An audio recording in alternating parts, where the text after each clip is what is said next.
The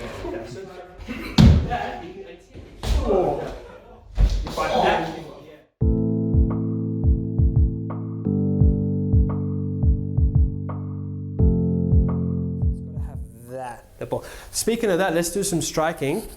Yeah.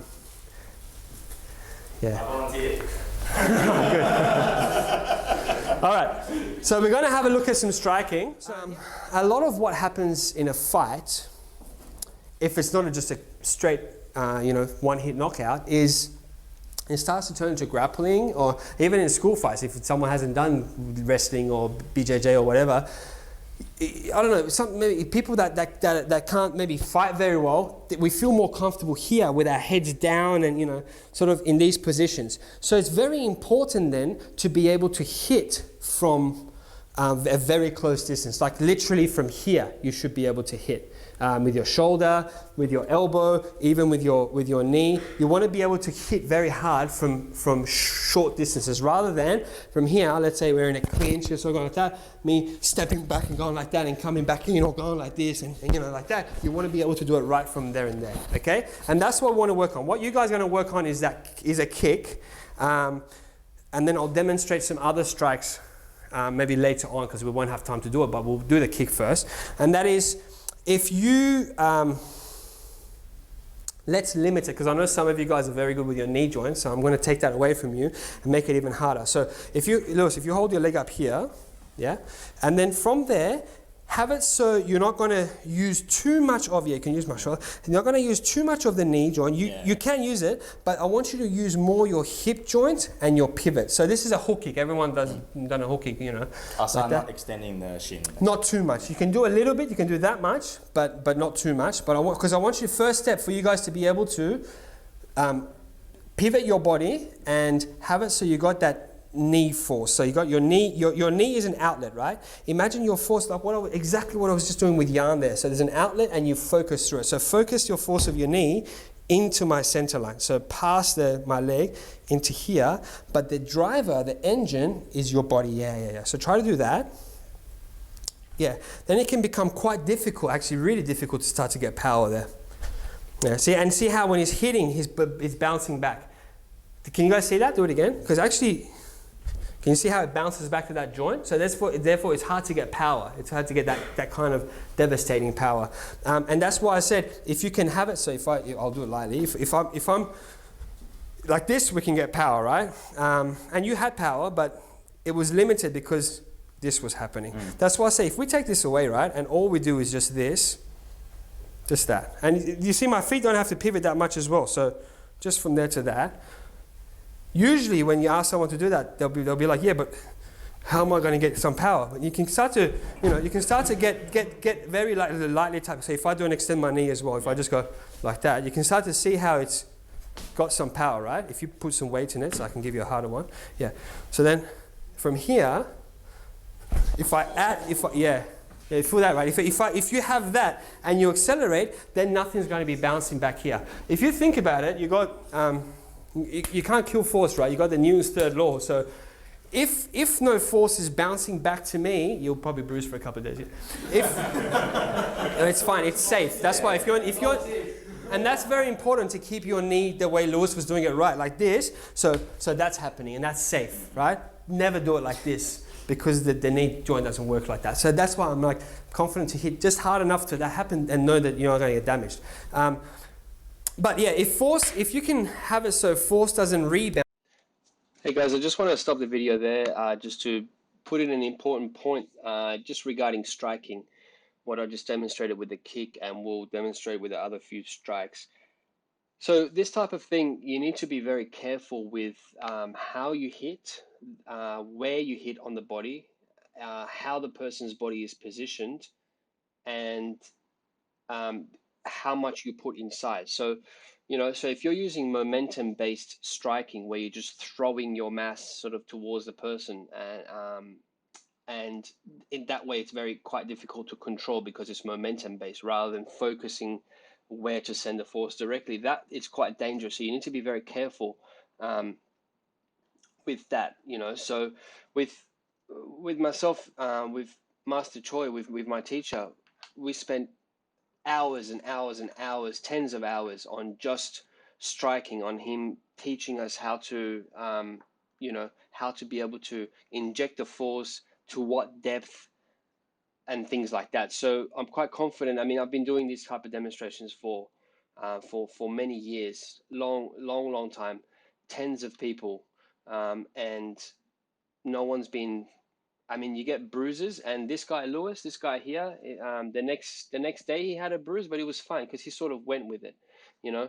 Um, but yeah, usually the worst is that people get bruised for 3 or 4 days, and usually, of course, you ask them, they got to be ready for it. You ask them. This guy obviously volunteered as well, so he does have conditioning, and always allow the student to also hit you back, So um, I hope this doesn't come across as, sometimes you see some people, some teachers that they sort of use their students as guinea pigs, um, and they basically bully them by hitting them hard and things like that. I hope this doesn't come across like that. This is not the case. It is controlled, and there's a lot of been training done uh, in order to be able to have control, to know how much to hit so that you don't hurt the person. So I just wanted to put that note because it's very important. It's very easy to damage people. Sometimes you see some people hitting each other, hitting quite hard to the chest without a pad, like punching in the chest and things like that. So those are the stuff you really got to be careful with. But even the leg, I mean, if the knee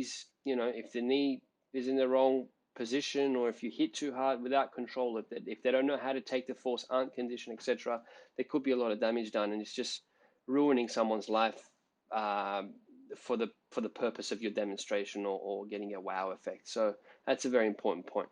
So force doesn't rebound as you hit, means all of the force is going outwardly. The difference is, like, if I hold a baseball bat, right? I held it hard and brace it, and then he walks into it, it might hurt. He walks into it, like, let's say with his chest, it might hurt him a bit, but not much, because no matter how hard I hold it, I'm human, it'll have some give. Where if I put that baseball bat like this, and he walked into that, it's going to really hurt, even if he walks slowly into it, right? Because it's got no give. It's rebounding straight away. We want to create such an effect with what we do. That's why I started the seminar by saying, let's have active joints. Let's have it so on impact, already the person, as they're pushing into different parts, they're dealing with your whole mass. Because then if you can retain that and move that, then it becomes like that baseball stuck to the wall, and imagine the wall moves forward. Then the tip of the baseball will have a lot of power like that. Yeah? And we can have that type of force basically with anything. If you're still good? Yeah. So, for example, elbow, right? Yeah. Elbow to the arms a killer. Yeah. So if you do it on me. So again, we can all go, well, boom, and you don't want to give your arm to a Muay Thai guy and get him to jump down on it and smash it. But if we go, okay, from this far away, and see if you can, get power from there. Yeah, and it'll be, keep going. And it's hard, the reason what is hard to get power, keep going as I talk, is because first, we get that recoiling back force into our joints, but second, it's hard to get that precision, right? So your force is good. I'll copy. Like that. It's good for, it's flat, and also it's not penetrative, exactly. So instead of that, if you can have it, so same thing, watch my shoulders, watch my body, right? So if I'm going like this, it requires me to brace and move, right? And that's fine if I'm here.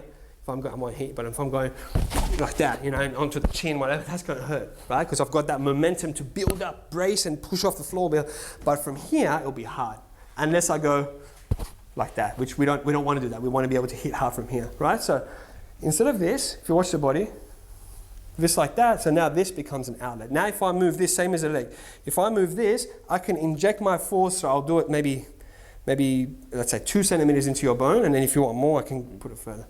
Yeah. So from here, relax, like that. Yeah. So if you want a little bit more, like that. So from there you can start, and it doesn't matter where you're hitting from, you can start to get that kind of explosive power without pulling back, right? Even if it's a shoulder. Like, let's say we're doing whatever we're doing here. At that point, rather than standing like this and doing, like, if you guys saw recently, Conor McGregor knocked out someone with a shoulder, right? It's nasty to get it, but he was going sort of like that. He was going like that. If you watch the video, he's going boom like that, which is very good, and it worked. Got him in the nose a couple of times, and he made him finish the guy off.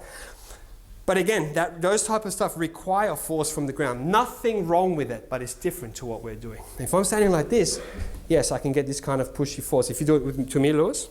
So from there, do a shoulder charge, shoulder strike, Yeah, and it's good. Again, very good. So it's like this, like that. So it requires the back leg, and it's about how much momentum you can get from here, getting there, right? But if I don't have a stance, if I'm here at that point, to be able to use my center to pivot inside like that, you can, and see how it goes.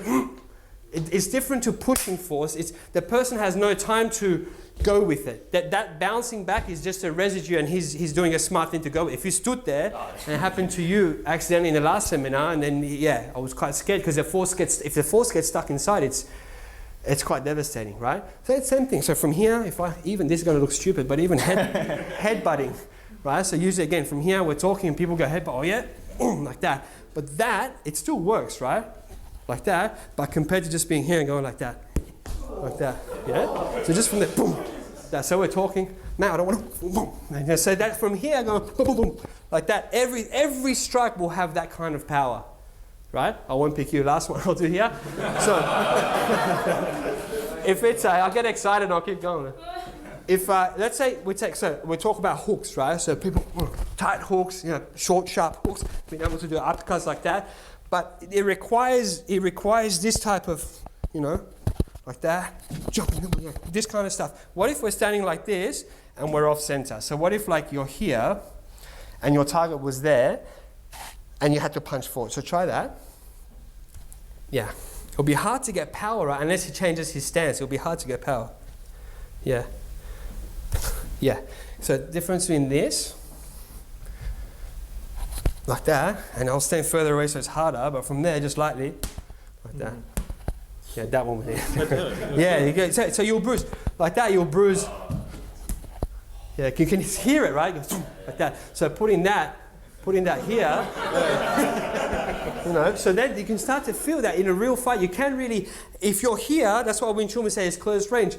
We can get further, like what we talked about. If you're ready, you can fire off very fast, very quick with your legs as well. But we do want to be here, because here usually the reason we want to be there because you're taking the person's weapon away, unless they're BJJ, in which case they're going to grapple you down like that. And if you can hit hard enough, you'll catch them on the way in, and you should know this stuff works against grappling as well, you know, so against someone trying to take you down, because again, they're dealing with your mass. Sorry, I'll just barge in again. So just to clarify what I was saying there, I didn't finish what I was saying and I went on another subject. And what I was saying is you should use it. So this ability, talking to the people that do get good control, good joint control, able to use their mass, etc. You still need to pressure test it. You still need to test it against wrestlers, against grapplers, against BJJ guys. This is a must. You can't just say, you know, a lot of people say, look, yeah, on the street in real life, you know, as they come in, I'll catch them with a strike and I'll poke them in the eye or I'll bite them and things like that. Look, if you're taking it to that level on the street, they can also do that to you as well. And if you have never experienced how to deal with, if you haven't had a roll with a BJJ guy or wrestle with someone, you may think that you can do some stuff, but you'll be surprised how easily they can control you. And if you want to play the game of poking in the eyes, well, they're going to be in a better position to subdue you and then poke you in the eye or bite you as well. So you can't rely on that. You've got to be very realistic and pressure test stuff. So me saying that this stuff does work against grapplers is because I don't do grappling. I mean, I don't go to grappling classes and stuff like that. I really respect grapplers. I think it's I've always have, but especially after I felt that many years ago I met Hiron Gracie in Korea. I attended one of his first seminars, and that was my first exposure to BJJ. And he's a lovely guy, and just having a play with him. Of course, no striking; it was just purely grappling. Having a play with him, I was just amazed at the effortlessness and the control and the sensitivity he had. You know, sort of the similar stuff that we work in terms of Chisa. You know, he was, in my opinion, a master of it. In the way that he could read, the way he was positioning his body effortlessly, using his mass, using leverage and biomechanics and things like that. So that was a really good experience for me, and I started to look more into, or just be more open to just grapple, you know. So obviously all of us have a friend that does grappling. So I got many friends that do BJJ, and we do get into it, you know. So not as a regular thing, But I've had a lot of encounters with grapplers, with my mates, and we have a play, and they're always surprised at even though I don't do BJJ, the things that I do, the way I respond, the way that I can get into good positions and get out of bad positions, they're always quite amazed. They say it's, this is something that you shouldn't be able to, or you shouldn't be able to pull this off if you haven't done the training. So this is all just from having body control, having sensitivity, and things like that. Having said that, if I have the time, and once I do have the time, I'll get more into it to actually understand the system a bit better of grappling, and find where the good position, what positions I don't want to be in, what positions I do want to be in. Because right now I'm just doing it from pure sensitivity, from with my Wing Chun knowledge. So yeah, I wanted to hammer that down, that it is necessary to pressure test everything. So when I'm saying that it does work, and you can use this way of using your body against grapplers, or be able to strike people on the way in. I mean, obviously I don't do that with my friends, but I feel that as they're coming in, I feel that I can. I feel that, and that's got going with the training and the practice of hitting a moving target and stuff like that. Again, you can't just be doing the forms and tease out and a little bit of controlled light sparring and expect to be able to catch someone in when they're really going to come and take you down, and catch them in with a strike on their way in, and then to be able to get out of a hold or get out of a choke or position yourselves as you're both going down. Because if a black belt wants to take you down, there's a good chance that you're going to go down on the ground, so you got to pressure test it. You got to do that. Otherwise we're just kidding ourselves. Right, so someone trying to take you down, you can navigate, maybe for the next seminar, show against against tackles and stuff like that, what you can do as well. It can be used against anything in combat. But what I was saying is, you want to be here because usually at that point against a striker, you've taken away a lot of the weapons. If you've taken away, whereas for us being this close, if you put some weight on your leg, for us being this close, even from here, you can start to get that kind of power, or the inside or wherever. So everything can start to be powerful. So think about how many weapons you have. How many things you got, right? And as soon as you close, even you're on the ground, you're on top of them, or not, they're on top of you, you can still get that kind of power. So what I recommend with striking in general for yourselves, you can take it with a grain of salt, but limit yourself. Do stuff like that. So if you're going to do hook kicks, it's very easy if you got coordination. If you've done no martial art training, but you got good coordination, someone like Jan, he was always powerful. He's my training partner from 20-something years ago, right? He always had power. He could always hit hard for his size because he was coordinated, right? So you get someone off the street that's coordinated, as someone that's plays sports, they'll be able to kick very hard like that, or they'll be able to hurt you from here, right? So do practice kicking like that and punching like that. But if you're going to do, your arm right? Yeah. If you're going to do punches, rather than of course you can do this. This is no problem. But every now and then, do it from here, and feel how you can get power there. With your kicks, rather than going like this, going like that, do it like what I did with Lewis. Hold your leg up like that and limit yourself to just that movement. If you can get power from there, then remember the chain and the cog thing, right? Then you add, that's why I said try not to do this one first. Because usually if you're relaxed enough here, we can get some power from here, everyone. But if you take that away from someone and just say doing that, usually you'll be like, how the hell do I get power from there? And that is a very good question to ask yourself. If you can't get power from there, that's brilliant. And you stand there and go, how, why? I can't get power because I feel like I can't move this. I feel like this is tight, etc., etc. And then you slowly peel away and start to work on it. And within a couple of months, you can get some power, some mass from here. Then you add what Lewis was doing and it's going to accelerate and it's going to be a really good kick. Rather than getting a bag there and just going whack, whack. That's completely fine, but you can only use that kick if the person's in the right spot, if your footwork is right enough to get that. Whereas work the other way and legs has power from any angle in any direction. So that's been my style of training. Limit yourself. Actually, that Siegel would do that. Like you'd have, so say someone.